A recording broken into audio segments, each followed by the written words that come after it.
In a certain country, there was once great lamentation over a wild boar that laid waste the farmers' fields, killed the cattle, and ripped up people's bodies with its tusk. The king promised a large reward to anyone who would free the land from this plague, but the beast was so big and strong that no one dared to go near the forest in which it lived. At last the king gave notice that whoever should capture or kill the wild boar should have his only daughter to wife. Now there lived in the country 2 brothers, sons of a poor man who declared themselves willing to undertake the hazardous enterprise. The elder, who was crafty and shrewd, out of pride; the younger, who was innocent and simple from a kind heart. The king said, "In order that you may be the more sure of finding the beast, you must go into the forest from opposite sides." So the elder went in on the west side and the younger on the east. When the younger had gone a short way, a little man stepped up to him. He held in his hand a black spear and said, "I give you this spear because your heart is pure and good. With this you can boldly attack the wild boar and will do you no harm." He thanked the little man, shouldered the spear, and went on fearlessly. Before long he saw the beast, which rushed at him, but he held the spear towards it, and in his blind fury ran so swiftly against it that its heart was cloven in twain. Then he took the monster on his back and went homewards with it to the king.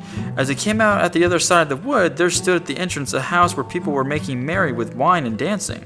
His elder brother had gone in here, and, thinking that after all the boar would not run away from him, was going to drink until he felt brave.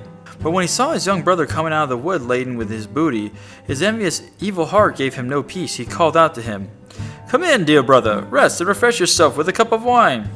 The youth, who suspected no evil, went in and told him about the good little man who had given him the spear, wherewith he had slain the boar. The elder brother kept him there until the evening, and then they went away together. And when in the darkness they came to a bridge over a brook, the elder brother let the other go first.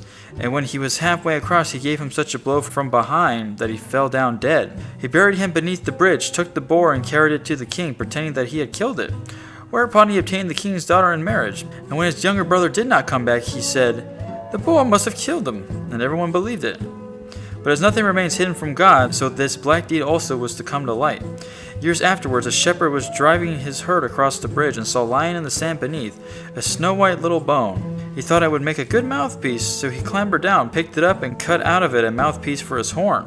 But when he blew through it for the first time, to his great astonishment, the bone began of its own accord to sing, "Ah, friend, thou blowest upon my bone. Long have I laid beside the water. My brother slew for me the boar, and took for his wife the king's young daughter." "What a wonderful horn," said the shepherd. "It sings by itself. I must take it to my lord the king." And when he came with it to the king, the horn again began to sing its little song. The king understood it all, and caused the ground below of the bridge to be dug up, and then the whole skeleton of the murdered man came to light. The wicked brother could not deny the deed, and was sewn up in a sack and drowned. But the bones of the murdered man were laid to rest in a beautiful tomb in the churchyard.